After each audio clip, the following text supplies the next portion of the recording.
How do I fight addiction? In my previous video, I explained that the first step in fighting addiction is to bring the ark in, set it before Dagon, and let the ark remain. So after you have done this, now step 2 is to shut the gate. But what are these gates? In this context, gates are the entry and the exit point.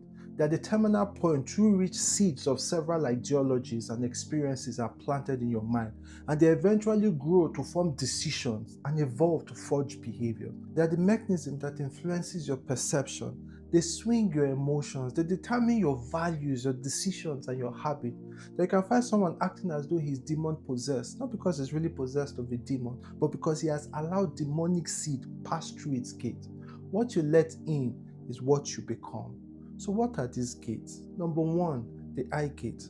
What are you consuming? You see, the eye is the lamp of the body. It determines whether you are full of life or you are drowned in ignorance. Luke 13 verse 34. You see, they say, out of sight is out of mind. You cannot crave for what you haven't seen, and you cannot become what you cannot see. Number 2, the ear gate. This is what determines your conviction. What are you listening to? And what is planting the seeds through its speaking? Remember, faith is a seed and is planted by hearing. Romans 10 verse 17.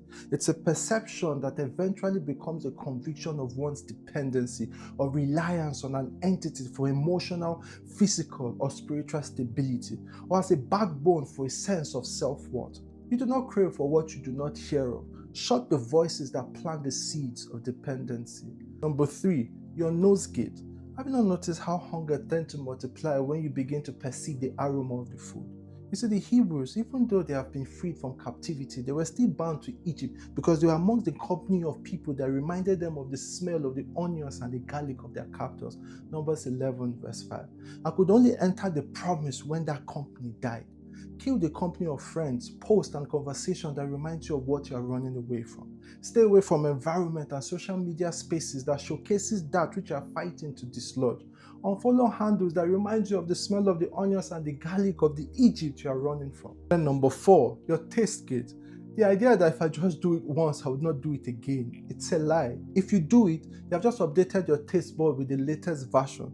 And in all cases, the most recent update is always targeted to enhance users' interface and compatibility. So just this one time makes it even more difficult to quit. If you can man the gate, your gate, then you can determine your perception, your values, your decisions, your habits, and your behavior. You will realize that you have lost the appetite of that which you once couldn't live without. If you let the ark in and you shut the gate, there is no power or demon that is strong enough to override your decision. The ark